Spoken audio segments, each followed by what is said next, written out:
여러분 바울의 마음을 한번 생각해 보세요. 이제 여러 번 반복해서 말씀드리지만 다시금 좀 약간 의식적으로 생각할 필요가 있는데 여러분이 온 힘을 다해서 수고한 어떤 삶의 결과로부터 배신당하는 것 같은 느낌을 내가 느끼게 될 때 좀 무척 고통스럽지 않겠어요? 특히 이제 교회는 더 말할 것도 없겠는데 바울 입장에서 고린도 교회 성도들로부터 오해받고 비난을 받는다는 것은 또 근거 없는 너무나 괴롭고 고통스러운 일이었을 것 같아요.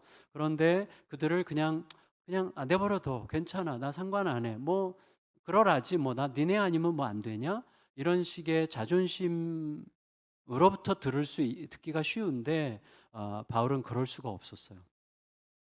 그러니까 고린도 신자들의 비난과 오해를 대수롭지 않게 생각할 수가 없었어요. 이유는 사랑했기 때문이죠. 그러니까 사랑으로 개척을 했고 사랑의 수고를 다해서 섬겼고 지금도 여전히 사랑하고 있기 때문이죠. 어느 정도였습니까? 지난번에 우리가 살펴봤지만 드로아라는 지역에 가서 열심히 복음을 전하는데 전도의 문이 열려가지고 막 이제 복음의 문이 활짝 열린 것을 알게 됐는데 그때 자기가 고린도 교회에 보낸 편지에 대하여 그들이 어떻게 반응하는지를 알기 전까지는 불편해 가지고 견딜 수가 없었기 때문에 그 소식을 빨리 들으러 디도 만나려고 전도의 문이 열렸지만 그냥 포기하고 마게도냐로 건너갈 정도로 그렇게 이 부분에 막 집착할 정도로 사랑을 했다고 해야 될까? 하여튼 너무나 뜨겁게 사랑을 했기 때문에 그냥 별것 아니라는 식으로 대수롭지 않은 척할 수가 없었던 것이죠.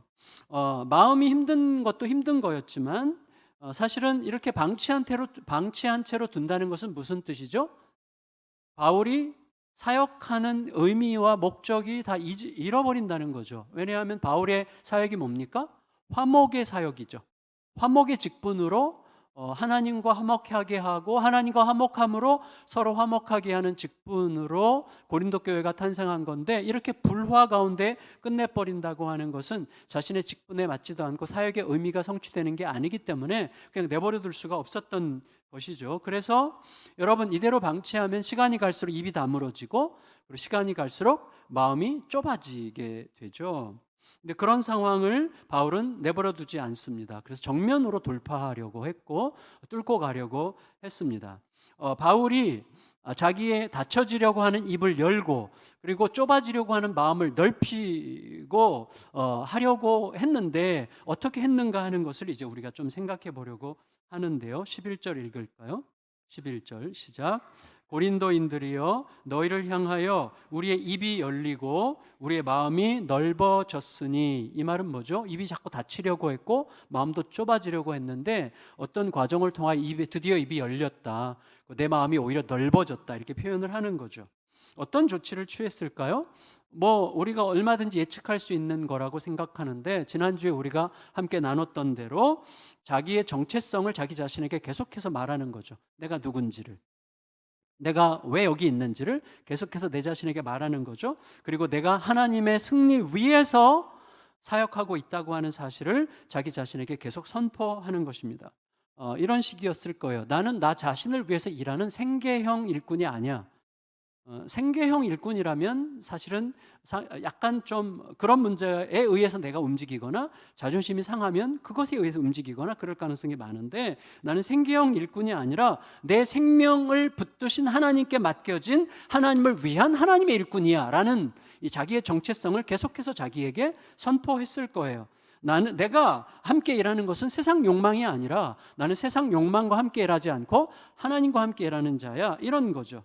나는 내 감정, 내 경험이 아니라 무엇을 통하여 성령의 거짓 없는 사랑과 예수 그리스도의 진리의 말씀과 하나님의 의의 무기로 사역하는 사람이야 라는 것을 자기에게 계속해서 일깨우는 이런 선포를 통해서 다시 출발해야 되는 지점이 어디인지를 다시 확인하는 소위 은혜의 각성을 계속해서 이뤘다고 할 수가 있겠습니다. 제가 이미 말씀드렸지만 저 같은 경우는 오늘도 마찬가지지만 아침에 일어나자마자 매우 의도적으로 기도를 사실은 나들으라고 하는 기도인데 하나님 저는 당신의 것입니다. 여기에 모든 게 포함되어 있어요. 저에게는 저는 당신의 것입니다. 그래서 당신이 원하시는 것을 함으로써만 저는 제 자신이 될 수 있습니다. 이걸 이제 제 자신에게 선포하는 거예요. 그러고 나면 이제 곧장 책상 앞에 앉아가지고 큐티책을 딱 펼쳐요. 그리고 거기다가 이제 숫자를 써요. 21,973이라는 숫자를 씁니다. 이게 오늘 아침 쓴 건데 21,973.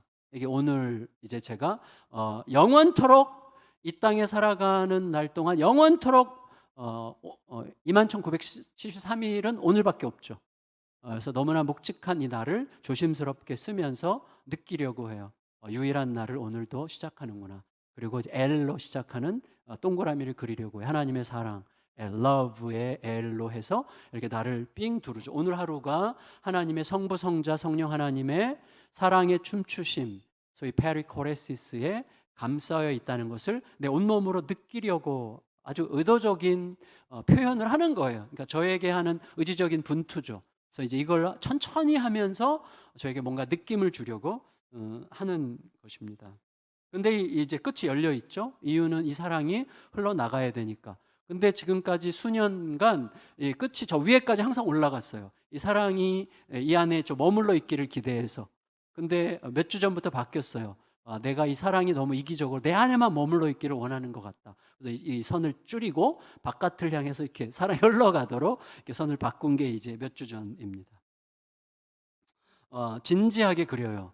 그리고 그리는 동안에 삼위 하나님의 사랑과 돌보심을 느끼려고 이제 노력을 합니다. 그때마다 제 가슴이 새로운 믿음으로 채워지는 것을 좀 더 느끼게 되는 거죠.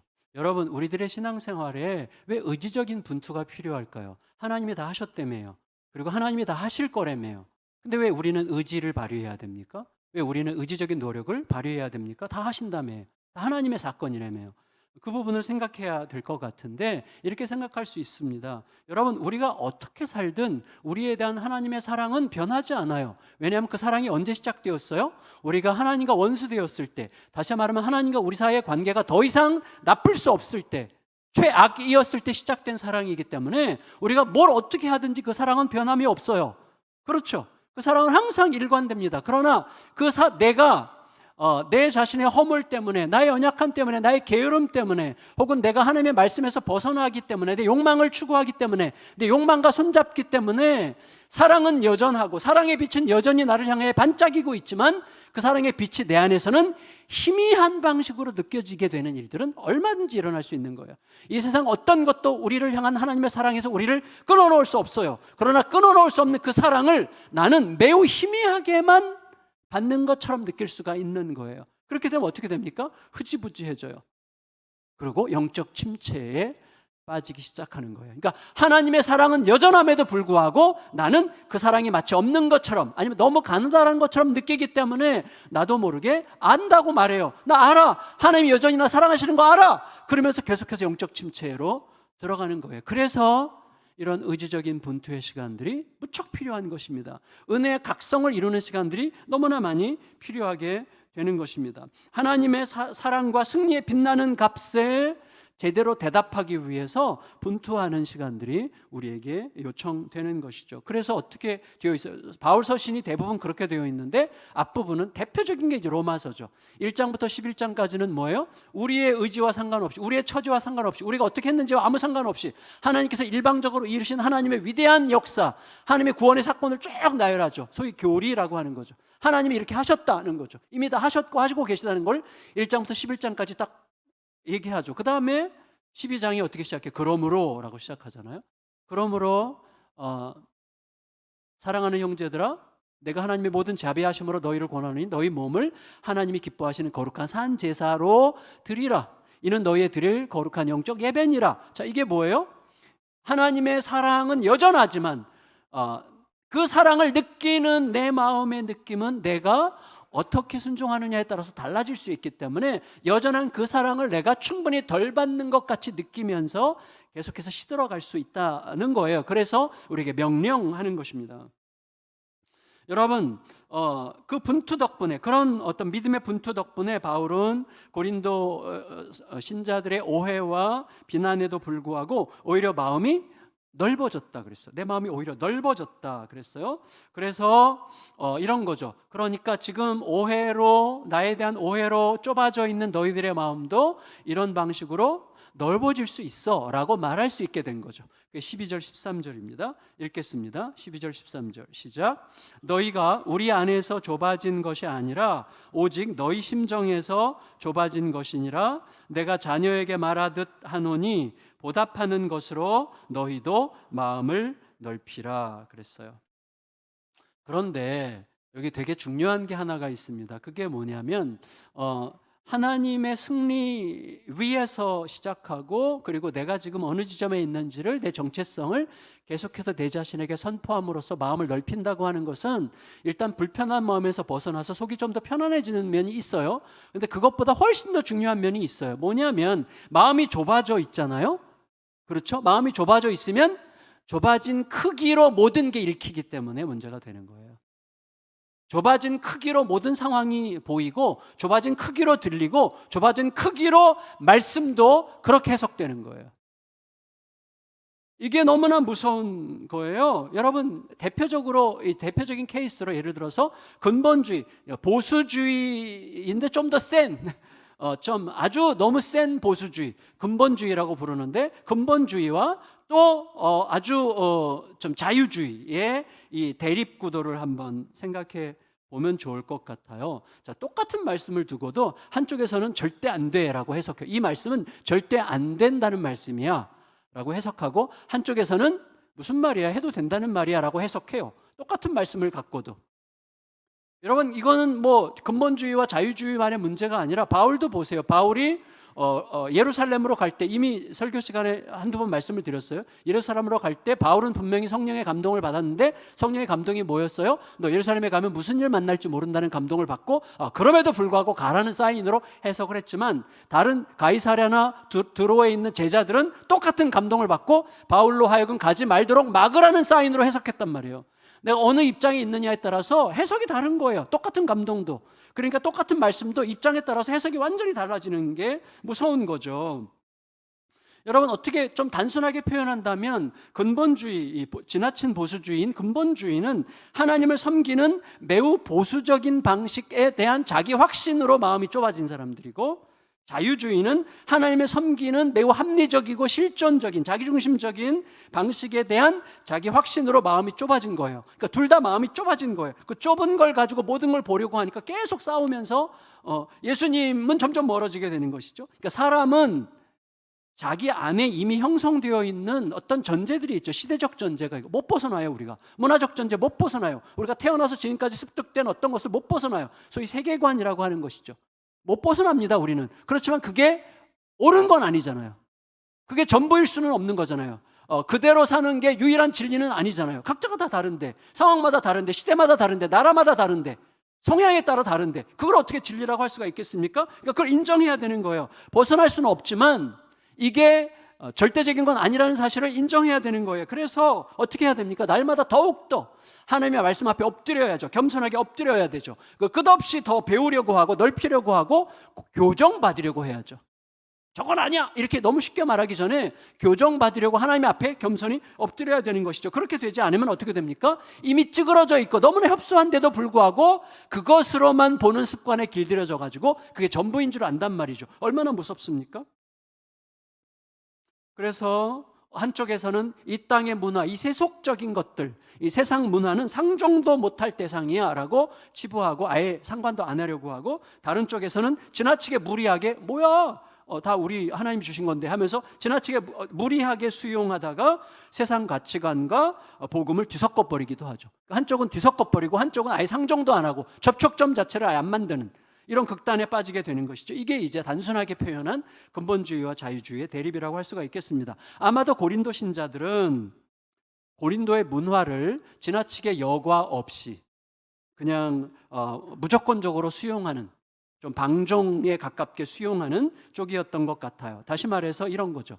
자기들을 거기 있게 한 자기들의 스승에 대해서는 지독하게 마음이 좁아져 놓고, 자기들이 사는 문화를 수용하는 자기들의 욕망에 대해서는 지나치게 마음이 넓어져 있었던 거죠. 그게 사람이에요. 사람은 아주 자기중심적이죠. 그래서 이 고린도 신자들은 복음 안에서 누리는 자유를 매우 이기적으로 해석해서 자기들의 자유분방함을 합리화했다고 할 수가 있겠습니다. 그래서 이런 엄중한 경고를 들어야만 했습니다. 14절에서 16절 읽겠습니다. 14절에서 16절 시작. 너희는 믿지 않는 자와 멍에를 함께 매지 말라. 의와 불법이 어찌 함께하며 빛과 어두움이 어찌 사귀며 그리스도와 벨리알이 어찌 조화되며 믿는 자와 믿지 않는 자가 어찌 상관하며 하나님의 성전과 우상이 어찌 일치가 되리요. 우리는 살아계신 하나님의 성전이라.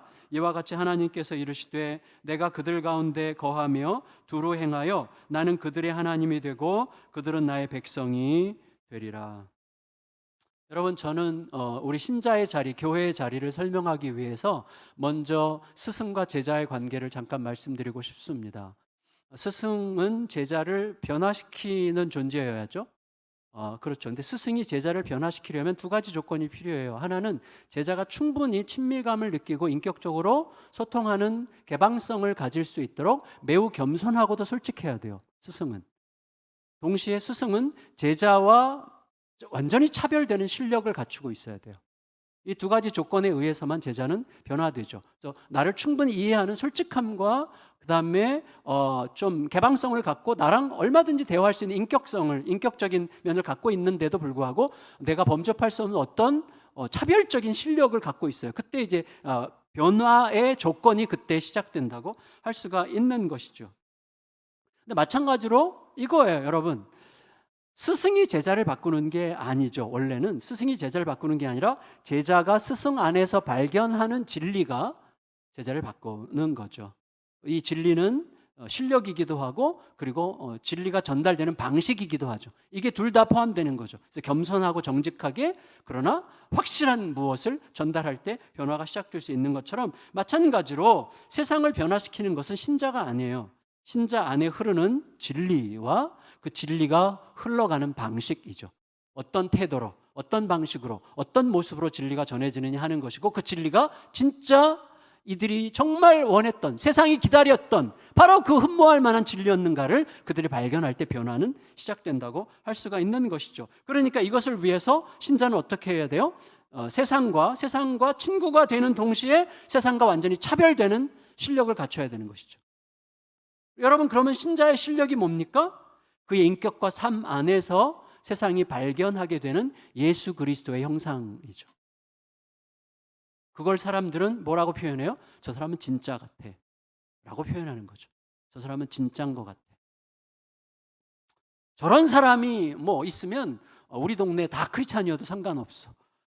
저 사람이 믿는 하나님이라면 나도 믿고 싶은데 라는 이 좀 우리가 쉽게 말하는, 그러나 그게 현실인 것처럼 드러나는 사람들이 가끔 있죠. 여러분, 그러니까 이런 거예요. 그런데 세상과 이 고린도 교회처럼 세상과 함께 있으면서 세상과 차별되어 세상을 구하는 직분을 오해하여서 세상과 뒤섞이기만 하게 되면 세상과 함께 망해 갈 뿐이죠.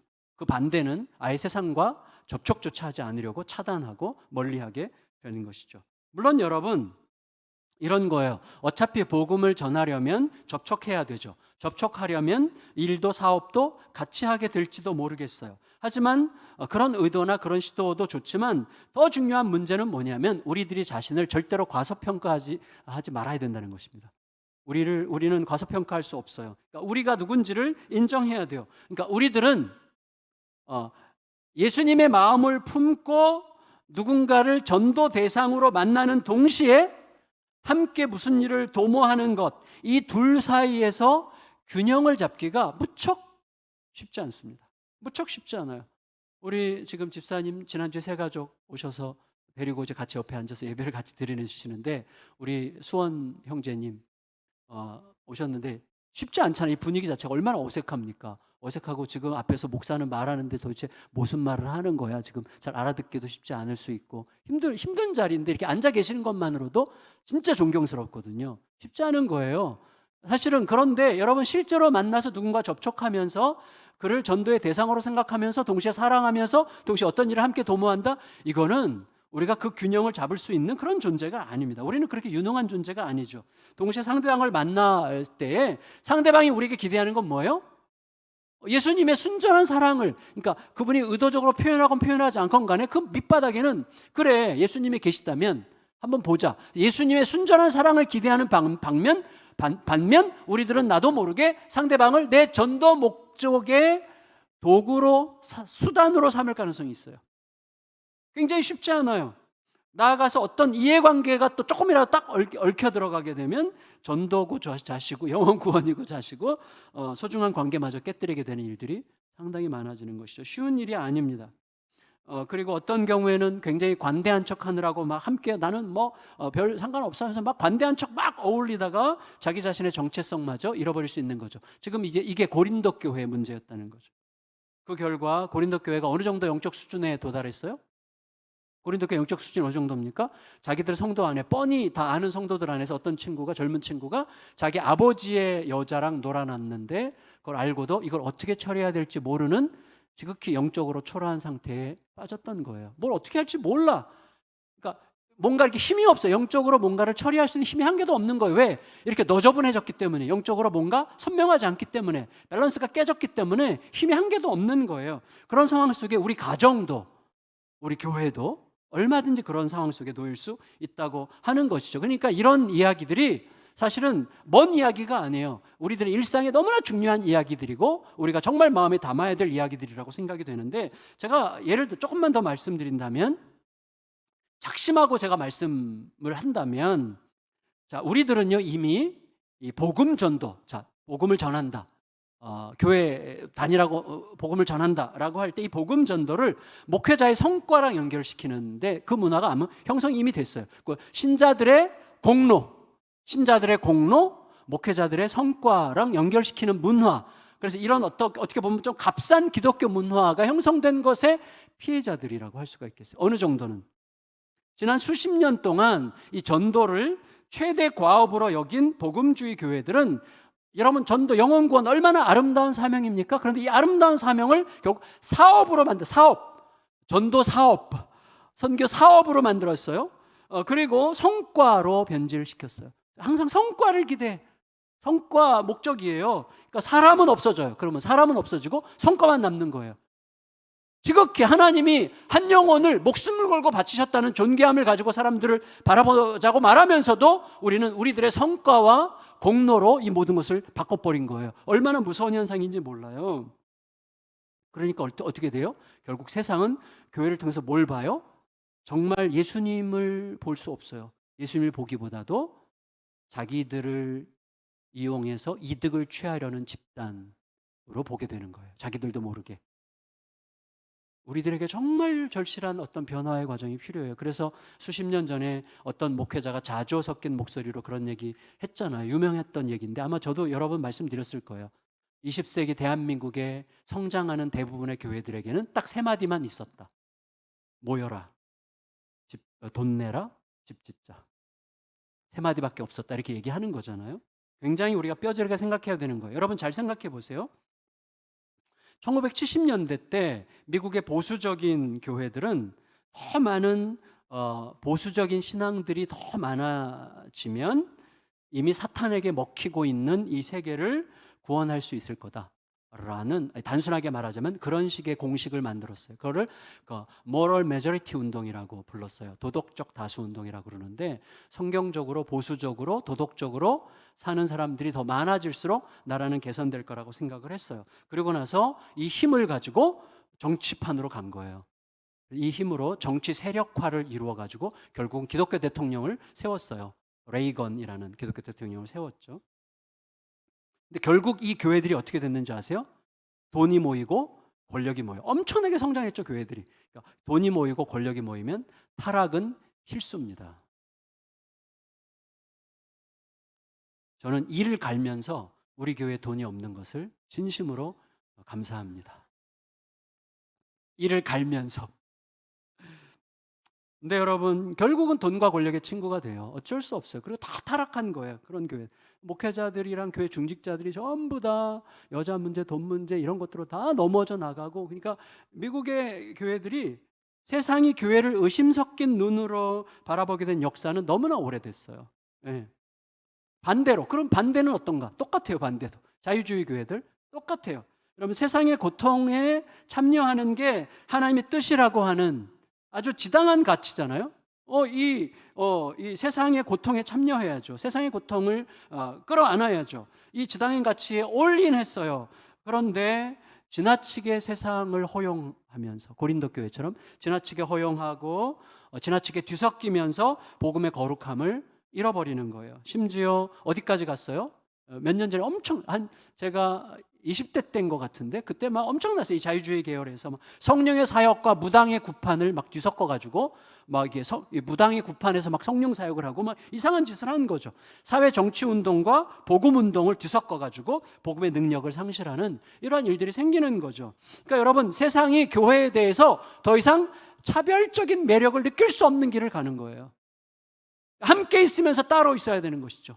친구면서도 완전히 다른 이 오묘한 관계가, 예수님이 그러신 거예요. 예수님은 우리의 친구로 오셨지만 예수님은 우리가 범접할 수 없는 너무나 거룩한 실력자시죠. 영적으로 보면 그 예수님이 많이 우리를 바꾸시는 거죠. 여러분, 우리가 이미 알게 됐지만 초대교회는요 주변 사람들에게 존경받았죠. 왜요? 너무나 아름답게 성숙해가고 아름답게 성장했는데 그 이유가 뭡니까? 전에 여러 번 말씀드렸어요. 신자들의 별명이 뭐였다고요? 세상 사람들로 하여금 질문하게 하는 자였기 때문이라고 말씀을 드렸죠. 여러분, 사람들로 하여금 질문하게 하려는 의도가 전혀 없는 채 질문하게 하는 자가 된 거예요. 왜냐하면 이웃들을 자기들의 전도 목적의 수단으로 삼지 않았어요. 그들은 예수님의 사랑의 대상으로 생각했죠. 물론 엄청나게 복음을 기회가 될 때마다 복음을 전했죠. 그러나 그들의 전하는 복음이 사람들을 끌어들여 가지고 자기들의 새를 불리려고 하는 거라고 사람들이 생각할 수 없는 방식으로 너무나 처절하게 헌신하면서 사랑을 표현했기 때문에 세상 사람들로 하여금 어떻게 그렇게 할 수 있지라는 질문을 할 수밖에 없도록 만들었던 것입니다. 그러니까 세상의 질문에 대한 신자들의 대답은 항상 하나였어요. 뭐죠? 예수님. 우리는 예수님의 죽으심과 부활 위에 있습니다. 예수님의 죽으심과 부활이 우리를 오늘 이렇게 살게 하는 것입니다. 지금 우리 가운데 살아계신 예수님이 우리로 하여금 이 길만이 우리의 가장 큰 기쁨이라고 알려주고 계십니다. 그 길을 계속 살아갔던 거예요. 그러니까 어떻게 되는 거예요? 예수님을 따르다 보니까 복음을 전하게 되는 것이고, 예수님을 따르다 보니까 세상의 고통에 참여하게 되는 것이고, 예수님을 진실로 따르다 보니까 어느새 영혼을 구원하는 일과 세상에 대한 책임지는 행동 모두가 가능해질 수 있었던 것이죠. 그게 신자의 실력인 거예요. 그게 신자의 실력. 예수 하다 보면 자기들끼리만 모이는 공동체, 종교 집단이 될 가능성이 많은데, 진짜로 예수님을 따르게 되면 예수님은 이웃들을 보게 하시죠. 그들의 연약함과 필요와 그들의 가난과 궁핍과 결핍을 보고 그들에게 뛰어들게 하시죠. 예수님을 진짜로 따른다면 이 두 가지가 동시에 성취되는 방식으로 갈 수밖에 없게 되는 거예요. 여러분, 그게 로잔 운동이에요. 여러분, 내년 가을에 이제 한국에서 열리는 로잔 세계대회가 이런 배경과 이런 목적에서 탄생을 했어요. 1960년대에 소위 그 자유주의 진영에서는 세상과 좀 더 친밀해져야 된다는 생각 때문에 선교의 목적을 바꿨어요. 복음화가 아니라, 선교의 목적은 복음화가 아니라 인간화다. 인간화로 바꿨어요. 그리고 영혼 구원을 뭘로 바꿨냐면 정치적 해방, 경제적 해방, 인권운동으로 바꿨어요. 다 나쁜 건 아니지만 복음의 본질을 잃어버리는 방식으로 그렇게 바꾼 거예요. 그래서 약한 나라들을 식민지화하려고 하는 모든 선교사들을 철수시켜라. 그리고 선교사 파송을 더 이상 하지 말고 선교사들 왜? 이들은 가서 자기들의 우월한 문화를 그들에게 전해서 그들을 식민지화하려고 하는 자들 아니냐, 이런 식으로까지 해석을 하게 된 거예요. 일면 일리가 있는 것 같기도 하지만 사실은 무척 결과적으로 위험한 것이죠. 그러니까 그런 운동에 대한 반발이 생긴 거예요. 반발로 보수주의 중에서 더 보수적인 근본주의 쪽에서 이제 반대하게 된 거예요. 사회의 사자도 꺼내지 마. 공동체, 커뮤니즘이야. 그 커뮤니즘. 공동체, 커뮤니티 공동체가 커뮤니즘 공산주의랑 동일시되는 거예요. 그러니까 그런 거 공동체 공짜도 못 꺼내게 하고 그다음에 사회적 책임에 사자도 못 꺼내게 하고 막 이런 이제 분위기로 가면서 오직 영혼 구원이야. 오직 영혼 구원. 그래서 어마어마하게 전도를 하면서 영혼 구원에 올인을 했어요. 지당하죠. 그것도 지당하죠. 그러나 그것에만 집중하다 보니까 교회 사이즈가 아까 말씀드린 것처럼 엄청나게 불어나면서 자연히 도덕적 타락으로 이어지는 거예요. 사회적 패배가 생긴 거죠. 여러분 보세요. 그렇게 존경받던 대형교회, 정말 미안하지만 그렇게 존경받던 분들이 왜 지금은 천덕꾸러기가 되는 것이 안타깝게도. 사람은 어쩔 수 없어요. 사람은 힘이 생기고 권력이 생기고 또 유명해지고 뭔가 좀 대단한 것 같으면 100%에 타락하는 거예요. 어쩔 수가 없어요. 자기도 모르게 뭐나 된 줄 알게 되는 거예요. 이게 너무나 무서운 거죠.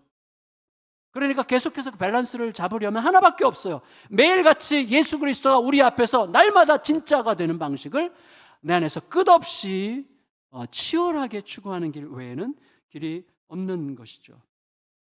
그래서 여러분, 제가 지난주에 들었는데 어떤 굉장히 보수적인 교단에서 굉장히 보수적인 목사님으로 교수님으로 알려진 신학교 교수님을 초대해서 세미나를 들었대요. 아주 보수적인 교단에서 보수적인 교수님을 초대해서 세미나를 들었는데 그 교수님이 계속해서 한 말이 오늘날 가장 필요한 것은 공동체 회복입니다. 공동체라는 말을 너무 많이 해가지고 그 교단에서 일단 찍혔어요. 빨갱이로. 그 얘기를 제가 지난주에 들었어요. 얼마나 무섭고 가련하고 안타깝고 초라하고 좀 너무 이상한 얘기 아니에요? 이게? 그래서 이런 극한 대립의 상황에서 더 성경적으로 복음 중심으로 예수 중심으로 그리고 예수가 중심이 된 사회적 책임을 어떻게 포괄할 수 있는 선교가 가능한가를 이제 논의하다가 우리에게 유명한 빌리 그레함과 그다음에 영국의 굉장히 그 당시에 저명한 많은 사람들에게 존경을 받던 신학자가 목회도 했는데 존 스타트라는 두 분이 주축이 돼가지고 이제 전 세계에 이것도 아니고 이것도 아니다. 둘 다 너무 치우쳤다. 우리는 그리스도 중심의 건강한 복음 전도와 사회적 책임이 그리스도 안에서 밸런스를 이루는 이 운동을 하자. 그래서 굉장히 많은 전 세계 건강한 복음적 지도자들 수천 명이 모여가지고 시작된 운동이 1974년 로잔 운동이에요. 그래서 1974년에 로잔 언약 그리고 1989년에 필리핀 마닐라에서 열렸는데 마닐라 선언 2010년에 남아프리카 케이프타운에서 열린 케이프타운 서약 그다음에 내년에 한국에서 서울 선언이 이제 발표되게 될 것입니다. 거기도 이제 저도 약간 조금 참여하고 있는데 여러분 이 정신을 공유하기 위해서 우리 교육자들도 이제 수년 전부터 모일 때마다 케이프타운 서약을 계속 읽어. 이게 정리가 제일 잘 되어 있는데 그 선언은 시작이 뭐냐면 시작이 우리를 향한 하나님의 사랑, 하나님을 향한 우리의 사랑이 출발이에요. 이게 첫 출발이고 그 다음에 말씀의 중요성과 그리고 말씀 안에서 어떻게 세상을 향할 수 있는가, 말씀 안에서 어떻게 하나님의 백성들이 세상을 사랑할 수 있는가를 다뤄요. 우리가 섬기는 세상을 위해 신자들에게 과연 어떤 행동이 필요한지, 진리와 평화와 사랑과 겸손과 정직과 단순성과 예수 그리스도의 몸 안에 거하기, 이런 주제들을 쭉 다루는데 내용 하나하나가 보석 같아요. 너무나 아름다운데 나중에 기회가 되면 이걸 좀 성도님들과 나눌 기회가 있으면 좋겠다는 생각이 듭니다. 어쨌거나 중심을 잃고 세상과 뒤섞여버린 이 고린도 신자들의 모습에 비추어 볼 때 오늘 말씀이 우선적으로 그들에게 요청하는 것은 이거였어요. 17절 앞부분 읽겠습니다. 17절 앞부분 시작. 그러므로 너희는 그들 중에서 나와서 따로 있고 부정한 것을 만지지 말라 그랬어요. 자, 따로 나와라. 그들로부터 따로 분리되라. 상종도 하지 말라. 그런데 어떤 뜻일까요? 과연? 여러분 우리가 이미 고린도전서 때 묵상했는데 아마 대부분이 기억하시겠죠. 네, 여러분 지혜로우시니까 대부분 기억하시리라고 믿는데 그래서 이제 안 하겠습니다. 혹시라도 한 분이라도 못하셨을까 봐 하면 고린도전서 5장에서 뭐라 그랬어요? 바울이 내가 이렇게 말해요. 내가 너희에게 음행하는 자들과는 도무지 섬기지 말라 그랬다. 근데 그 말은 이 세상에 음행하는 모든 자들은 아예 상종도 하지 말고 그냥 떠나라는 뜻이 아니다. 너희가 만일 그렇게 하려면 세상 밖으로 나가야 될 건데 어떻게 세상 밖으로 나가서 크리스찬으로 사느냐? 불가능하다. 그렇지 않은 세상 안에서 살아야지. 어떻게 하라는 말이냐면 소위 너희 형제들 중에 소위 형제라고 불리는 교회 다니는 사람이라고 불리는 자들 중에 그런 구분이 없이 음란하고 그리고 그렇게 세상과 구분이 없이 막 허우적거리면서 살면서도 교회를 들락거리는 자들은 너희에게 계속해서 악영향을 끼칠 수 있기 때문에 그런 자들과는 분리되고 그들을 내보내고 그리고 너희 안에서 새로운 운동을 일으키라는 의미에서 내가 너에게 말한 거다라는 식으로 이야기를 했었죠. 그러면서 결론적으로 뭐라 그랬는가 하면 이 세상에 대해서는 하나님께 그냥 맡겨야 된다. 세상에 대해서 하나님께 맡기고 우리는 계속해서 주님을 따라서 계속 사랑하는 일을 해야 된다라고 이야기를 한 거였죠. 여러분 그 말씀에 비추어서 이해한다면 조금 아까 우리가 읽었던 17절 말씀, 야 따로 나와서 따로 있고 부정한 것 만지지도 마. 그 말은 뭐죠? 그들, 여기서 말하는 그들은 누구죠? 이교도들의 신전에서 마음껏 재물을 먹고 마시면서도 막 거만을 떨면서 너스레를 떨면서 나는 뭐 이런 거 아무것도 아니야 뭐 이런 뭐 이게 어때? 뭐 이런 식으로 건방을 떨면서 성도들에게 악영향을 끼치는 이런 좀 영적으로 천박한 이런 사람들과 상종하지 말라는 이야기라고 할 수가 있겠죠. 그런데 결론적으로 바울의 마지막 결론은 너무나 따뜻한 반전이에요. 17절 하반절과 18절 읽겠습니다. 그리고 마칠게요. 내가부터 읽겠습니다. 내가 시작. 내가 너희를 영접하여 너희에게 아버지가 되고 너희는 내게 자녀가 되리라 전능하신 주의 말씀이니라 하셨느니라. 여러분, 자, 이 말씀에 따르면 이거예요. 이 말씀은 원래 사무엘하 7장 말씀을 인용한 거예요. 사무엘하 7장 14절 말씀을 끌어온 건데 사무엘하 7장 14절 말씀은 너를 하나님의 아들로 삼고 하나님이 너의 아버지가 되게 하실 거라는 약속인데 메시아에 대한 약속이면서 동시에 문맥을 보면 결국 하나님의 뜻 안에 머물지 않는 하나님의 백성들을 하나님이 자기 아들로 삼으시려고 했는데 그들을 하나님을 배신했기 때문에 그들을 먼 타지로 유배를 보낸단 말이죠. 하나님께서 결국은 바벨론 유배를 가잖아요.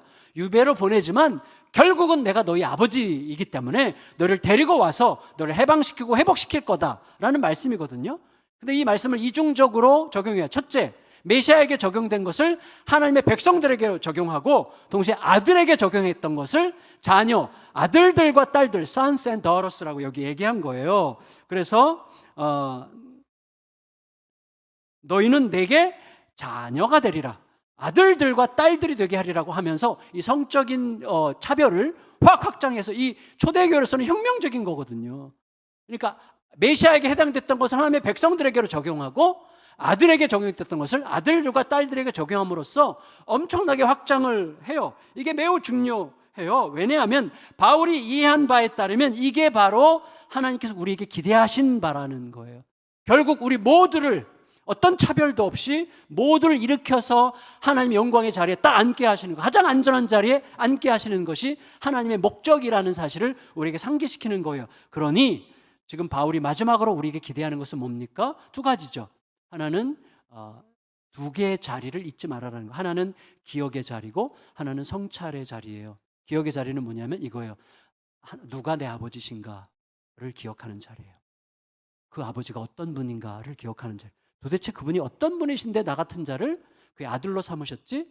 그래서 내가 하나님의 아들이라는 자리를 기억해야 되는 것이고 두 번째는 뭐냐면 나는 하나님의 아들이라고 말씀하시는데 나의 지금의 삶은 하나님의 아들에 맞는 삶인지를 성찰하는 자리, 이 두 가지 자리를 잃지 않을 때만 우리들은 제대로 하나님 앞에서 서 있어야 되는 자리에 서게 되는 것입니다. 그래서 그때 우리들은 계속해서 어떻게 되는 것이죠?